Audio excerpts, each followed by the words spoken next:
welcome to Tracing Postmodernities. This is a series that has been curated for the Architecture Foundation by the Dutch architect Job Floris. And the broad ambition of the series is that we're going to be looking at how the postmodern discourse played out through the 70s, 80s, into the early 90s, in the work of a number of practitioners who were active in that period, both in the Netherlands and in the UK. And the series has been supported by the Dutch Embassy in the UK, for which we're very grateful. And my enormous pleasure today to be able to pitch some questions to Jeremy Dixon and Edward Jones. So I think I would be right in saying probably the longest running partnership in British architecture, although it's been a relationship which has had sort of hiatus, professional hiatus anyway, kind of as we'll see through some part of that. And I'm being joined today by Amin Taha to ask some questions as well. Amin, as I'm sure everybody knows, is a wonderful architect, recently shortlisted for the Stirling Prize I think for the second time, and most recently for his own residential and office development at Clerkenwell Close, a fantastic project and very well deserved with that recognition. But Edward, Jeremy, we're going to try and push forward, just get a kind of chronologically to get a kind of broad kind of overview of how these questions have sort of played out in your careers. And I thought we might begin, therefore, with you meeting at the Architectural Association in the late 50s. Kind of school, it's kind of extraordinary moment to be joining that school where there are very powerful intellectual figures like Peter Smithson and James Gowan present, and you're, I guess, at a moment when the brutalist conversation is beginning to kind of play out in the UK in a significant way. I think you joined, I think, in about 1957, I think, at the AA, and things like Stirling and Gowan's kind of the Ham Common development is kind of from a year earlier. Could you tell us a little bit about the culture of the school that you encountered there? Who were the influential tutors? And I know there were a number of students who were contemporaries of yours who have gone on to be very significant architects in their own right. What did that education mean to you? I have quite a sort of strong feeling about the AA then, in the sense that, first of all, it was a wonderful experience. And it was a wonderful experience really because of the engagement with the whole peer group of students. So my answer to who was most influential in teaching, actually it was the other students, it was your peer group. You saw tutors every now and then. Later in the time of being a student, when you're in the sort of final years, you probably talk to more significant people. But I think there is a critical aspect that the year-based system, which encourages a peer group, as opposed to a unit system, which encourages people to break their line of thought every year, has a lot going for it. And I felt it was a very good experience to have had. I don't disagree with that. Like Jeremy, I'd been at a boarding school since the age of 7 and only knew male company. So to arrive at the AA and find yourself in the same room as ladies was an extraordinary discovery. So that was one sort of enthusiasm, you might say, and the other one was, I think what Jeremy said, I absolutely agree with this, that the later unit system had a tendency to groom students in a sort of way that the unit master was interested in, and certainly we all worked in the building, we spoke to each other a great deal, and competed with each other for ideas. And that was very influential, I think, on that time. The other thing about the AA that at that moment was that there were people like Richard Rogers and Quinlan Terry in the same year doing entirely different work. And one was aware that the Christian weirders, as they were called, which was Quinlan Terry, Malcolm Higgs, and Andrew Anderson, were failed by Smithson for not towing the official modernist line. So that's a sort of occurrence one couldn't imagine now. And that was an aspect of the school then. You both went on to teach there as well. Yes. True. And what was your I mean, one question that's arisen that both Ellis and I found was there's a chap who came to visit us not long ago, and he said he was taught by you. I think his name was Victor. He said I was taught by both of those. They were called the grunt group. So one question is, why were you called the grunt group? And then was yours not a unit system then? Was it still sort of spanning the year? Whole year. Yeah. So you've got to know your whole year. You went to crits, which involved the whole year. Yeah. It was a completely different atmosphere, actually. Yeah. So why? But when one taught at the AA in the Alvin Boarski era, you had to set up your stall and offer the students, your possible clients, what your agenda was. Yeah. And that was entirely different to a year system, which was based on the village, the town, and the city in developing scales of importance. And that was choreographed by Peter Smithson, James Gowan, were the two movers behind that curriculum. I find myself looking back at that sequence of village, town, city with the sequence in the context that the idea of a modern architecture being a sort of salvation for social programs and for the city was operative in that context, and in a way it was a form of schooling that was giving you permission to do the things which later on we felt quite uncomfortable about. In the sense that you could go and muck about with the city or muck about with the town because you would know what to do and you'd do it for the general good. So I think it was sort of bound up in the teaching method a bit. And no, if you took the fourth year run by Killick, you'll be given St. James's to lay waste and bring in the Corbusian city. I mean, that was one of the options, which you couldn't imagine any school these days offering such a carte blanche. And when you were teaching, I guess we're into a period of where the school would be dominated by voices like Peter Cook's and the Archigram's work, Cedric Price, a very different set of interests, I think, from the themes that are run through your work.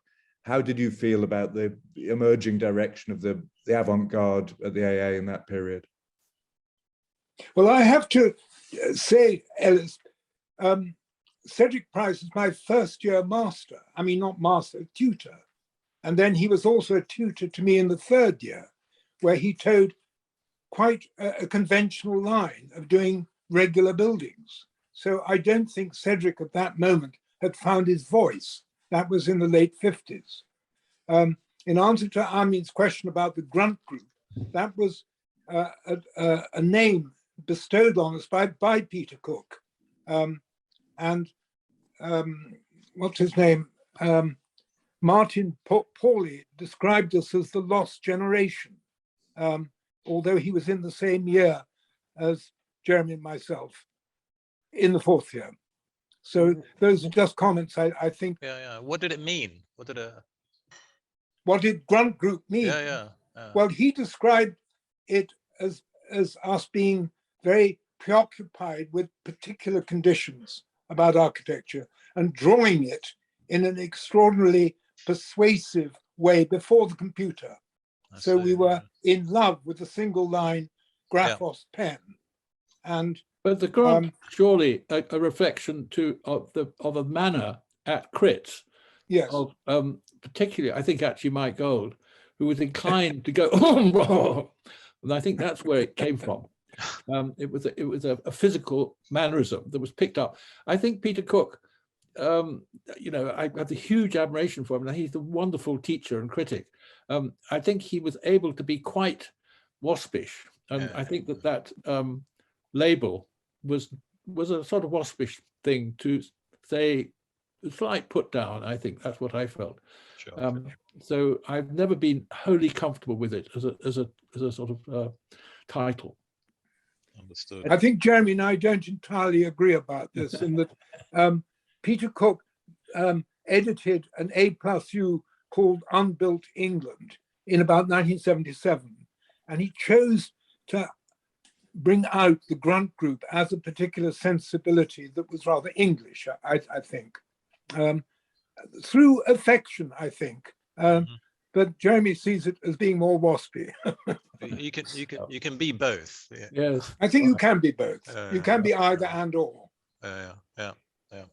And the crit culture that Jeremy's just referred to at the AA, you must have learnt to defend a position in a very kind of forceful way then. And I mean, you were, when you start your first built projects together, kind of in you know, I'm thinking particularly of the Netherfield scheme at Milton Keynes. I imagine that education. Can I say a word about that? Because I do have quite a sort of strong feeling that I don't know whether the legal profession do it, but as a training for advocacy, to stand up in front of your whole year group, visiting other years coming to visit the crit, it was a really tough moment where you had, having worked all night, to stand up and defend your project. You learned advocacy, and I'm quite intrigued to know the extent to which that skill in advocacy is what allowed people to go on as young architects and build these huge housing schemes. In other words, to persuade local authorities, persuade groups to do it. Yes. Could you talk a little about how you got involved with Milton Keynes? What was the origin of that you know, extraordinary opportunity? Well, if you take Milton Keynes, somebody like Derek Walker was given a huge responsibility to build a city and to hire all the architects, consultants to build it. And he had a sort of imaginative nature. And Jeremy and I had both done previous projects, competitions, with our respective partners of the day. Jeremy with Chris Cross doing a Runcorn housing scheme, myself and Mike Gold doing something in Portsmouth called Portsdown. And these both had a certain celebrity at the time that Derek was aware of. And on that basis, we were hired as 4 people who then combined, as it were, through the Milton Keynes experience as a sort of known group of people. And that, I think, was Derek Walker being a sort of good bag man. He knew who to pick up, where and when. And Christopher Woodward then was hired straight out of Smithson's office to do Central Milton Keynes shopping centre with Stuart Mosscrop, again, another AA graduate of the day. So that would be a sort of brief, my brief sense of how Netherfield happened. And you're quite right. Jeremy's point about advocacy, we were rather used to standing up and selling our goods. I'm quite skilled at it. I think as a semi-professional, I was nearly a barrister as a young student, and it was only through my mother's encouragement that I became an architect. Netherfield is one of those projects that can be interpreted in very different ways. My personal feeling about Netherfield, which was really a workup of the Runcorn scheme, was that it was about a sculptural and geometric idea that was actually very elegant. It's very simple and quite minimalist in the sense of using elementary means. But essentially the poetry of it was that the straight lines would become curves in the landscape, and that would be true in steep perspective. They would interact in an arbitrary manner with existing trees and fences and hedges and such like. Then there would be a system of roads which would be linked to paths, which themselves form a sort of graphic idea, which is all pattern making in 2 dimensions in a way. And there's a very beautiful model that was done at the time, a green and white model, which I found a photograph of recently. It's extremely elegant, it's extremely beautifully composed and all the rest of it. But my instinct fairly early on is it doesn't really make very good social housing. So you have this very sharp dilemma in my mind between an aesthetic, almost romantic preoccupation with landscape and opportunistic use of curves, and what is actually suitable to make social housing. A slightly counterpoint I have is that on a recent visit to Milton Keynes, I visited Netherfield because I'd heard rumors about its potential demolition. And much to my surprise, I was then told that the residents, when they heard about this, all came out in rebellion and said, no, we like it here. We're very fond of living here. So that was quite a surprise. And I have to admit, the place felt very good in that, as Jeremy's mentioned, the landscape had matured and the newness had been rubbed off it a bit. And various bits of building had occurred, like some of the facades had been removed and certain brickwork had been introduced, which the strength of the layout made such things possible. So it has matured in a way that was quite surprising, I think. A point I would make about the layout of the place was when we designed it, there were 2 tendencies in public housing. One was nostalgic recreation of Welsh fishing villages on the one hand, high nostalgia, and on the other, the aftermath of a train crash, whereby sort of 3-story maisonette blocks would be sort of take up unlikely postures. So the idea of the grid and the street and such sort of orderly matters like that were out of fashion and were seen as unimaginative and semi-fascistic. To do a straight line was not welcomed.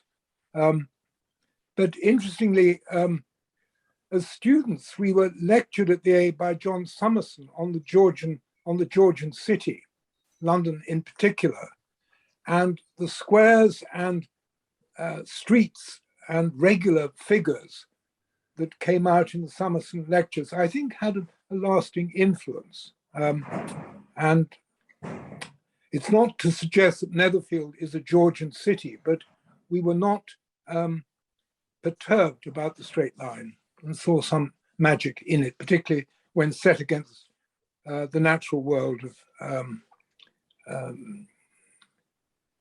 of fields and existing plantations. And would you be aware of things like Super Studio happening at the same time? Or, I mean, there's a sort of that idea of the grid and its encounter with Yes. The found territories, obviously very much present in their work. Would you have seen Netherfield in connection to that kind of project? Well, it'd be very difficult to be a designer in the 1970s and not be aware of Super Studio. They were very much a taste of the moment. But I would say that they were not a direct influence. I don't know whether Jeremy would agree with that. I don't feel they were a direct influence. I mean, my preoccupation is this one about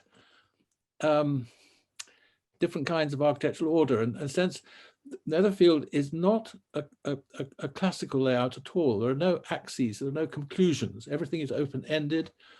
It's, in the minimalist sense, it's a simple grid without any inflections, and that makes it provocative. It makes it difficult to deal with as a sort of finite architectural thing. But it's also its special quality, which it leaves open this interaction between the different modes of shape and rhythm with the regularity, and that's what's interesting.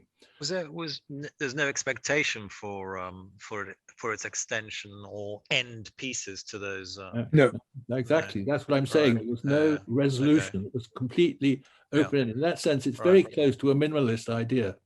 No. I was. But it takes the thing that I think was a preoccupation was taking ideas to the limit, to take them as far as you could before they evaporated or hurt. You know. Yeah. Or stepping back from them. Yeah, that's. I mean, it's good to hear. It's very interesting to hear that at that time you were sort of fighting for the idea of that grid, and there's a layering of Summerson. I was imagining that it was the continuation of a sort of more classical modern idea, but actually it's interesting that you were fighting against the train crash, as you put it. But Jeremy, you were suggesting that even as you were drawing it, you wondered whether it was appropriate for social housing. Is that as you were drawing it, or as it was becoming, as it was finishing off, or? Obviously, if you did it 20 years later, it'd be a different master plan, perhaps. You have degrees of self-delusion as you work on projects, that you think it's all wonderful, or this is fantastic, and then at the moment we're not quite sure, and obviously a constant sense of self-criticism. There were various things that were not very happy. One of the things was it was built. I mean, you realize that we were working at Milton Keynes. We weren't a practice. We were actually employees at Milton Keynes. And they were dominating the whole thing in the sense of how it was built and all the kind of commercial aspects, which actually were very damaging. It was built very badly and very, very quickly. So it was difficult from my point of view not to come away feeling this isn't quite right. We've not. I'd always felt to me that it would work very well in Switzerland for middle class, well-organized housing. Not very good for people for a new place for people to come out of the poor ends of a city and live as social housing. I just felt that. One other point one might make is that one of the ideas was slightly sponsored by walking in London parks, particularly Primrose Hill, where you have terraces of houses looking straight into a park. And all the terraces at Netherfield have that relationship to a piece of public landscape outside and behind a private garden. And that relationship, I think, is a very livable one and a very desirable one. The other point, in the opposite direction, in section, the roof has a constant datum, which then creates single-story, two-story, and three-story houses as a result of the interaction between the roof and the curving ground plane. And that produced a kind of logic, which I think was rather terrific in that it gave you a certain variety in the housing types, with the constant that you faced a public landscape in front and had a private territory behind. And I think that's it's a very livable diagram still. But it's actually very Edinburgh Georgian as well, isn't it? You got this slightly. Yes. The constant top. Yeah. And the moving topography. And this interest in inscribing absolute geometries within the landscape, I think, is one of the themes that one can follow through all of your work. I think it's even, when I see Edward's current project for the ha that you're making in Somerset at the moment, which is this large kilometer radius circle, I think that there's that topic it continues, and it's certainly present in the next project that you win this competition in 1973, the two of you, for Northamptonshire County Offices, which is this extraordinary pyramid. I should say first, that was Jeremy's project, and we all helped that one. So Jeremy was the author of the 1973 pyramid.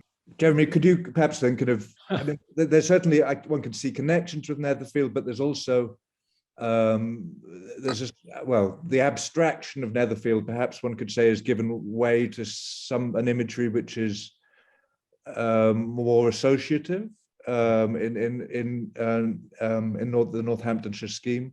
and certainly as a sort of monumentality, which is very startling. Could you talk about to what extent, this project sort of grew out of your earlier work, and to what extent it represented a kind of new direction?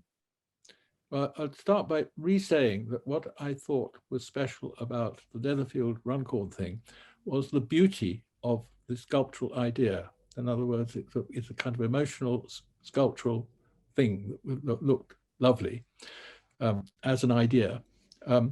And as I felt that it wasn't working out as a successful building for inhabitants, it was coincident with this competition up the road. We're just finishing Netherfield.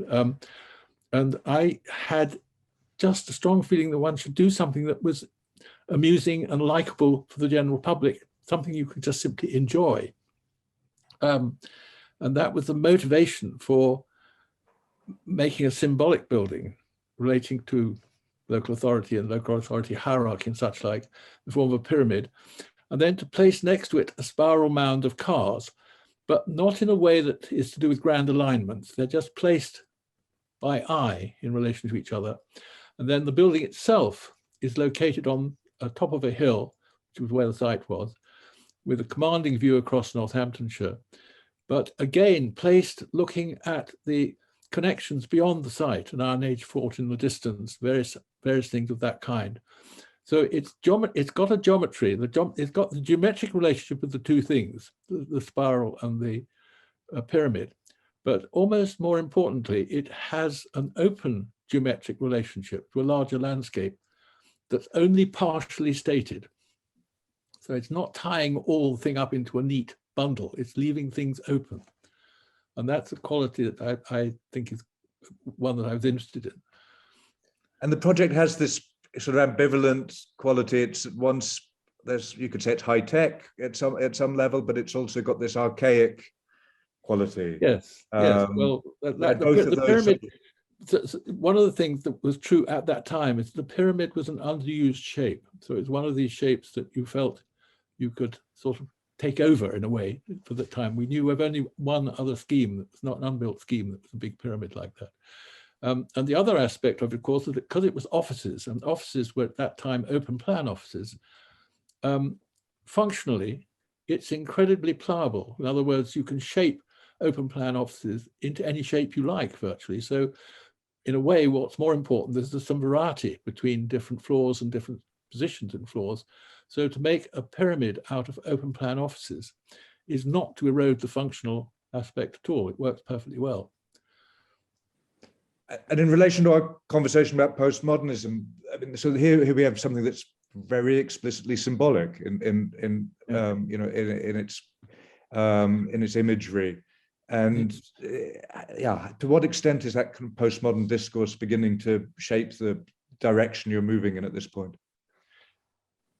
Well, it's unconscious, but I think the fact that we wanted to make it something that was approachable and likable. It had a lift that went up one corner, an inclined lift that looked over the landscape. So the pyramid was something that was to be liked, if you like. I think that the fact that we would find it amusing that it was a representation of the local authority hierarchy, which almost certainly cost us the job actually in the end. And we also used the fact that pyramids have light shafts historically. And so we reproduced that. So we'd make a light shaft that meant the sun at the beginning of the financial year landed on the chief accountant's desk. You could say that's sort of postmodern jokiness, but actually, from my point of view, it's just a nice idea. It was something that worked. I'd agree with you there. But just out of interest, what you sort of allude that it cost you the job. I mean, you won the competition because it's we won it, but there was a local councillor who was very opposed to the project, and she banged away about this was wrong kind of symbol for a new local authority. But actually what happened was that the local authority changed its political complexion and they went to Labour, and Labour wanted to build primary schools. perfectly reasonably, really, but Okay. that's what Yeah. happened. Well, interestingly, Jay, Diana Spencer's grandfather was on the jury, Lord Yeah. Spencer, and so it was. It had all sorts of dimensions to it. Yeah, in the landscape. Yeah. So we were at I think really coming to the point where the two of you have your professional hiatus, in that Edward heads off to Canada, and Jeremy really, I guess, housing of a rather different kind from the sort that you've built previously becomes the focus of your work for towards, from the late mid-70s through to the early 80s. Can you just explain a little about what after the Northamptonshire County offices, why did you end up heading off in different directions? Well, I think Ed should explain his extraordinary project in Canada, which was an amazing achievement. Well, the Mississauga City Hall, not Town Hall, Ellis. So they're very sensitive about that. No, I suddenly saw a post-colonialism rather than a postmodernism entering my life, which is teaching in Dublin, building in Canada, and going to America. So that was an unexpected course of events, because I found myself teaching in Toronto very briefly and was aware that this competition was coming up, with a very good brief written by somebody called George Baird, who's a distinguished academic. Jim Sterling was on the jury with Phyllis Lambert of Seagram fame. And the context was very provocative. On the edge of a shopping centre in Toronto's equivalent of Croydon, a most unlikely place to make a city hall. So what can one say? Certain thoughts of mine at the time, in terms of my sort of not sense of reformation on the modern movement, which we were all sort of brought up on, and finding a certain enthusiasm for architects like Schinkel, Asplund, and others who were sort of beyond the pale at that time. And the City Hall itself has a partie that came from the guidelines written by Baird, wanting a south-facing principal facade looking towards the lake, to see the British ships arriving. I mean, there's a whole tradition of south-facing buildings in North America based on a very cold winter and the value of the sun. And at the time I was teaching at the Royal College of Art, doing projects of a not dissimilar persuasion of an enthusiasm for European modernism of the 1930s, and interested in French rationalism, Ledoux and Boulez, and again, evidence of Northampton, you might say, as in those enthusiasms. And what can one say about the project itself? I mean, it's a day at the races. I mean, one went there in one summer holiday, did the competition, and had to go to Philadelphia to teach, to pay for my transatlantic crossing. We were poor as church mice. And sitting in the back garden of Bob Maxwell in Princeton, the telephone went and I was told we'd won the competition, which is the most unlikely outcome. I had no idea. Ed, could I prompt you to say something about the fact that you broke the building up into a series of quite discrete forms? Yes. And those forms had very strong overtones. They had strong connections in the sort of architectural world, historical world. It'd be interesting to hear something about that. Yes. Thank you, Jay. Yes, the combination of forms, an entrance court, a rotunda, a tower,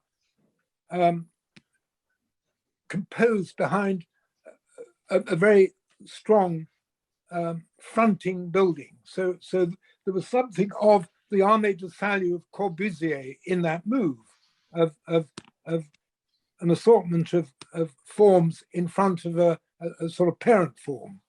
And that was then reversed, and you have the big facade facing south, and behind which you have the rotunda. And I was particularly impressed with Asplin's cylindrical library forms, and that was a definite reference. This oscillation between modernity and the classical, you might say, is in the project. And so the council chamber is this cylindrical form, which you enter through an escalator into a very tall space from a courtyard, which you enter through.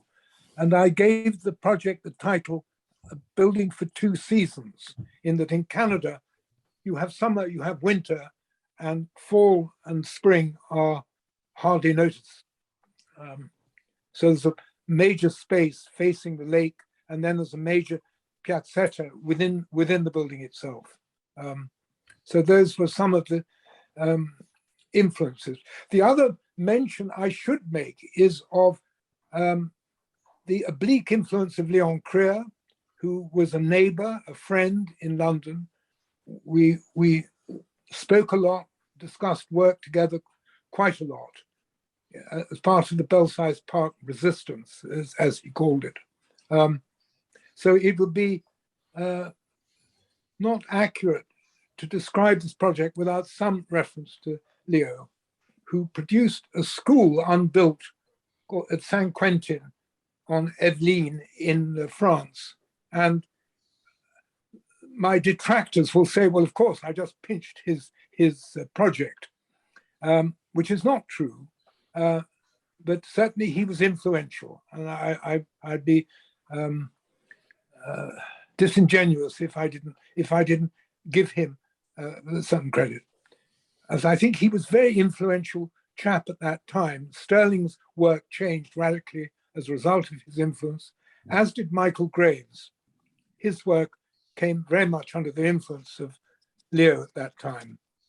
And then I think, in a rather arrogant way, the City Hall influenced Michael Graves. Anyway, such is architectural chit-chat. I think that's probably exactly what we're trying to get at, understand. I mean, you mentioned Schinkel, and in your own book, you've got Schinkel's archive, haven't you, before the City Hall, and then the strong datum becoming the facade. And I put myself in your shoes, and I imagine, because they're not that far apart, and people forget it doesn't take long for a transition and idea development to occur in the office and in your mind. But I guess what I'm trying to understand is, was it just meeting Leon Krier in Belsize Park over a drink and occasionally going around to one another's houses and sketching away and seeing what he was doing at the school? Was there another forum where were you teaching together or going to one another's lectures, seeing the buildings that were potentially going up, published magazines? I don't know. How did that? Well, Jeremy and I worked for a practice called McManus, who was just down the road from Gloucester Place, where Stirling's office was. And as we all know, Jim was frequently absent in Yale as the Davenport professor. And at the time, Leo was doing the Derby Civic Centre competition for Jim. And we would have lunch at a local Italian joint. And he would then say to Jeremy and myself, come on round, I'll show you what I'm doing. And we'd go to Jim's office, and there was Leo doing. I will chip in a little additional memory here. McManus were very successful, so they needed to have an outpost office up the street in a second floor terrace house. So we found ourselves working in this upper room, and in the room below was this mysterious, hardly more than 18-year-old or 19-year-old Leo Krier, working by himself on Stirling projects.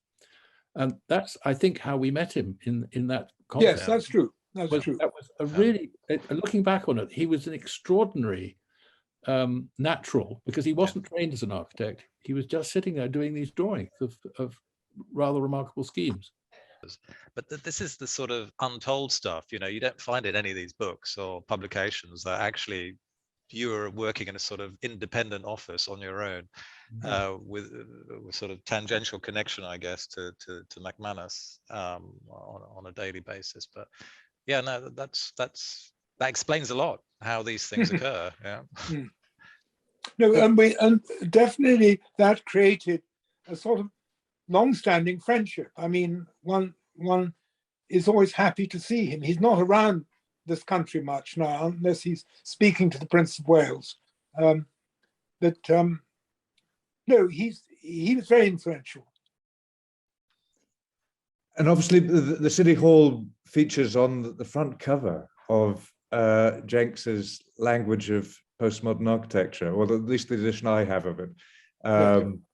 So you are very much the poster boy for the movement that we are discussing.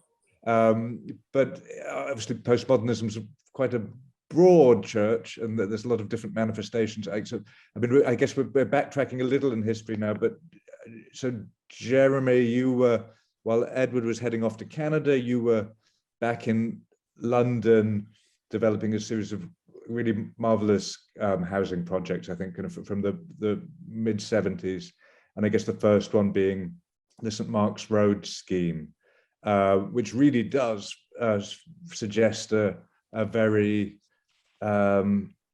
radical about turn from the sensibility of a project like Netherfield in the, primarily in the adoption of recognizably domestic imagery and a sort of commitment.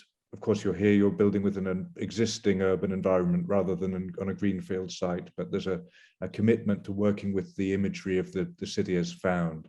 And although the terrace is composed actually of apartments, the imagery is of a series of houses. Could you talk a little bit about that shift, and maybe, how there are obviously similar conversations going on. One looks to the work of Venturis or the work of Charles Moore in the US. There's a similar interest in working with a recognizable imagery. You've talked before about the Northamptonshire County offices being a project that you wanted to be liked, and one senses with that's a very serious interest too in the St. Mark's Road scheme. I'll follow that point up by the thing that I always felt at the end was that the scheme was most radical because because it was a social housing scheme that might be liked, because at the time, as one sensed the damage to London with this is really about social housing. It's not about developer housing, and it's a very odd thing that the whole social program got into the hands of architects who were very ambitious and wanted to do big projects. And those projects got a long way away from being things that were easy to occupy as residents, particularly the lower end of the spectrum residents. So I certainly had, out of going around giving talks about Northampton and things, and seeing the damage done to other cities, particularly knowing the damage done to London, by one's profession. It was actually quite an embarrassing thing. You saying to yourself, what am I doing acting in a profession that's doing all this damage? And at that time, I was very lucky, rather like Ed with his current project from a family connection. I had a family connection who was a lady who was on the Kensington Housing Trust, and she put my name forward for this little site. And so coincident with this very emotional feeling, really deep anger and upset about what was happening in the name of architects, we were being offered a little project in a street. And the question was, what do you do about it? And obviously you can't do very much. And I think the most I would claim for it is that it's a piece of careful repair. I mean, because it's really suggesting that rather than dismantling the way in which the city, particularly the 19th century and the Edwardian city, had developed streets and squares and all the rest of it's the system that one knows of as a traditional city, rather than dismantling that, you might as well make use of it and see what happens. And so, yes, it's the terrace. They are actually houses because they go down to the garden as houses. They're only the flat is tucked into the front. But you're right that the motive, therefore, was to see if one could make it belong to what was the understood nature of London's domestic street. And that's to do with great variety, a very sort of eclectic kind of palette of imagery. And so I was very interested. There were two sources of provocation here from my point of view. One was this chap, Nicholas Taylor, who was a lecturer who had picked up the village in the city as an idea and written a book about it. Obviously, these ideas have come from elsewhere, but he was very, very strong in promoting looking at London in terms of its street pattern and domestic street pattern. And then attached to that was another lecture, which was Mark Giroir, who was talking about the Queen Anne style. And he used a phrase that they, as a way that, to illustrate the way they composed elevations, as eclecticism with an artistic eye. In other words, you can put together things you like, even though they don't necessarily belong historically together. And so I just thought that the combination of those two influences sort of gave me permission to have a go at trying an elevation where the front was different from the back, i.e. that's normal street, that the front is a series of layers of privacy from the garden wall or the gatepost to the front garden to the bay window to the surface of the building, are all complex, well understood layers within the street pattern. And most importantly, that it should be seen in steep perspective, because street architecture is seen not really frontally, it's seen in perspective.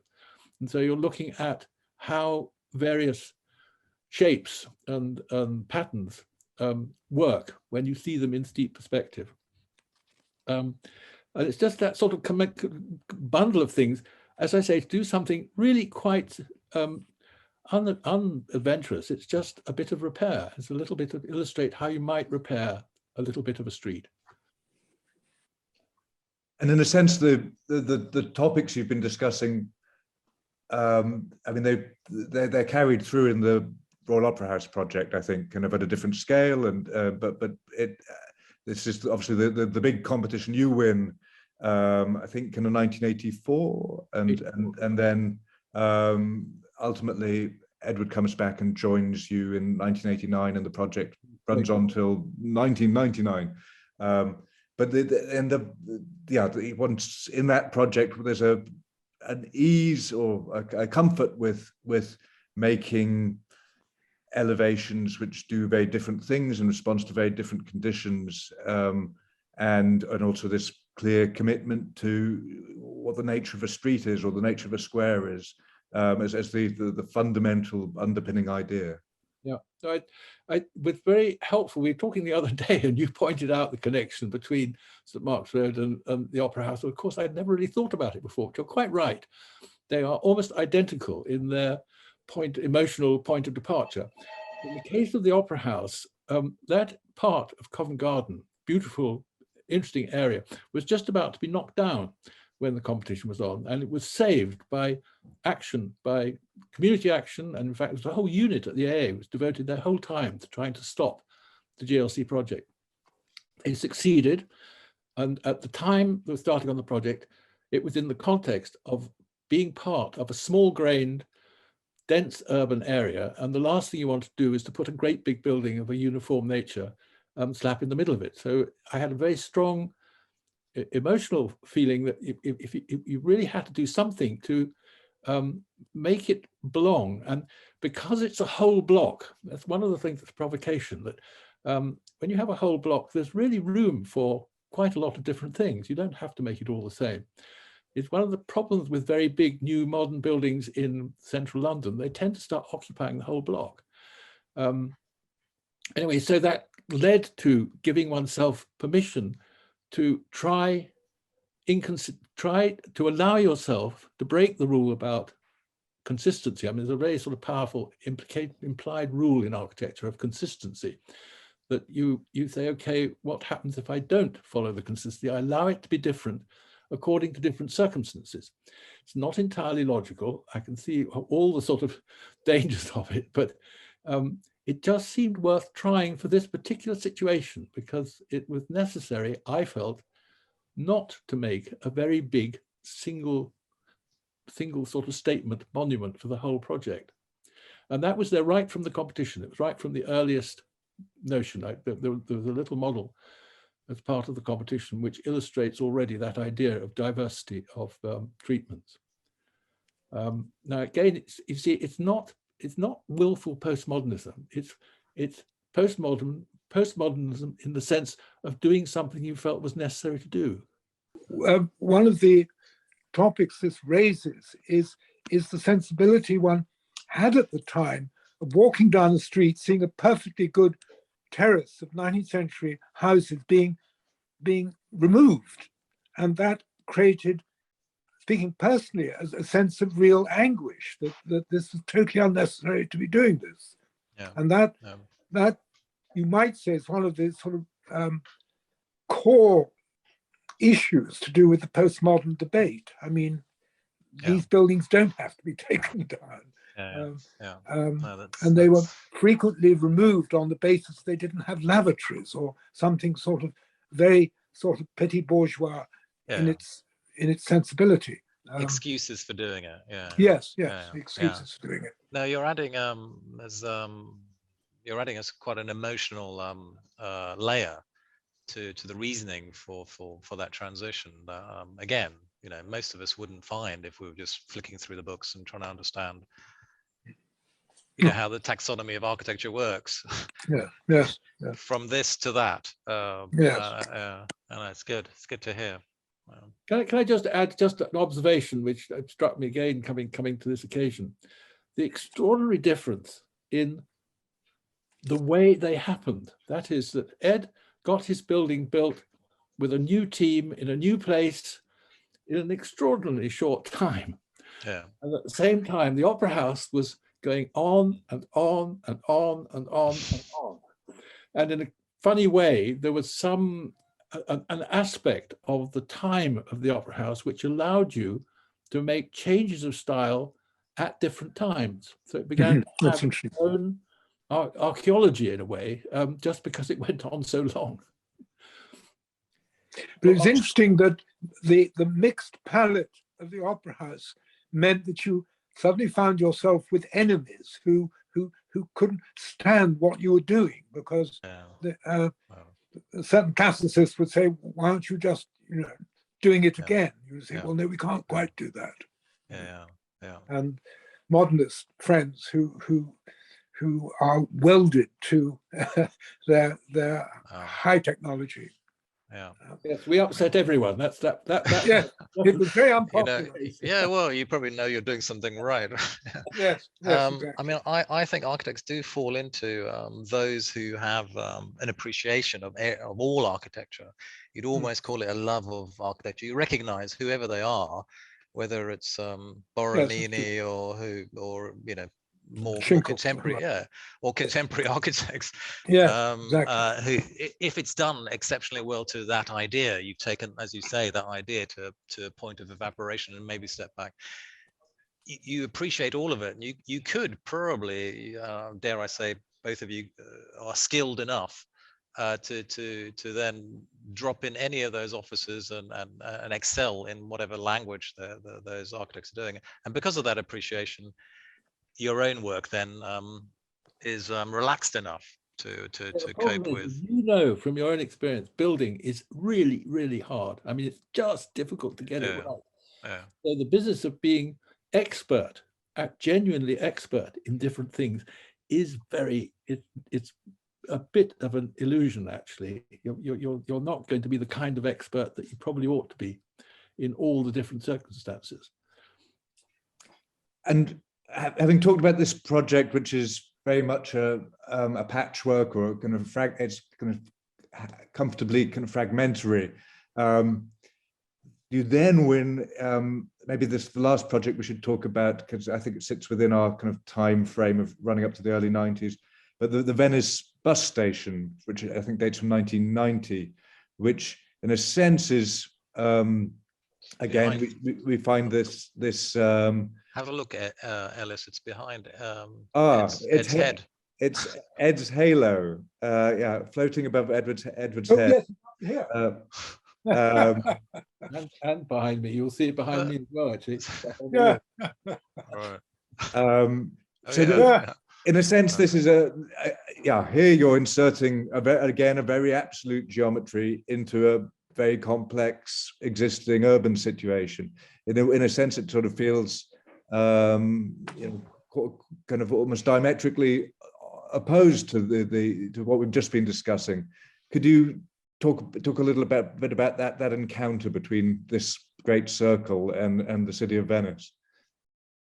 Well, I'll say a few words. That the thing about the Venice Bus Station that was important, I think, for me and Jeremy, was that we'd been not working together for 16 years. We'd come together on this competition, and that was a kind of revival of our partnership, and that, I think, is quite important.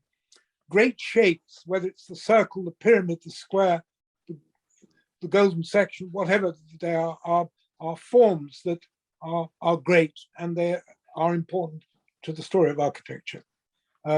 As to why a circle here, we've frequently looked at the fact that trains come into Venice like pistons, and the bus comes in and turns around, has a cul-de-sac, and describes the circle by its very nature of having to turn and come out again. So there was a functional basis for the circle on the one hand, and on the other hand, the very form itself, the rectangle and the square, is celebrated in Venice and St. Mark's Square and various other major spaces. The circle, no, the circus doesn't exist. And what we also discovered was that the Colosseum and the Great Circle in Bath are 112 meters in diameter, which is roughly the diameter of this shape. So we could imagine it as a form that the competition would contribute to the city, a unique form to do with its unique function of being a cul-de-sac. I mean, in a way, I think, well, just to keep the conversation going around yes, this please. topic, I mean, I think that then the harnessing of the functional idea of the big circle and the liking of for an idea of a big circular space with how could it be appropriate within such a delicate situation as Venice, which is so easily overwhelmed. And I think the technique that we were interested in was that the exterior was never seen. You only saw little bits of it here and there. You only discovered its scale by coming inside and going on the bus. So the interface between the giant shape and Venice itself was absolutely, almost totally dissolved. And if you look around the edges, and it led to a concern for a treatment of the circle such that you don't celebrate its center. You don't put something in the middle. You will have something around the edge, and you then have a process of dispersal by pedestrians radially back into the paths that are within the city. Yeah. So there are sort of layering connections which try to make the shape suitable in that particular location. The other point one might make about the shape itself was that the roof was inclined to the center, a glass roof, and it rains quite a lot in the non-popular seasons in Venice, and we had no gutter, so the water would run off the roof and create this great fountain, which only buses went through. People didn't go through it. So this was also not so much a form of washing the buses, but creating a very large fountain of water. All right. Yeah, So it has a double thing that if you do a fountain like that, if you play the water deliberately there, it's also a way of cooling. And in Venice, it's very hot in the summer. So if you run that thing in the summer, you get cool air downdrafting to where people are waiting. All rather unlikely, but anyway. No, I know that scheme reasonably well because I don't know if you know Izzy Metzstein or knew Izzy Metzstein. Of course. He he used to make his students do that particular project annually, and you know, I don't think anybody ever bettered your proposal. We all, I mean, you know, obviously we're younger and less experienced, but still, you'd think at some point somebody would draw a circle. They never managed it, and it always, the struggle is exactly as you described, not just the functionality of it, but of that relationship with the city. How does the city come back to influence that site, and putting that circle in, and then radiating from it outward does exactly that solution, without giving one particular aspect of hierarchy that doesn't make sense for the bus station. Visitors come by airplane and train to Venice. The people who work there come by bus. So the people who are using the bus station are not the ones that are going to go on the Grand Canal and the rest of it. They're the ones that disperse into all the paths that go over the city. Yeah. And that's where this radial path idea came from. Yes, that's good to have remembered that. Yeah.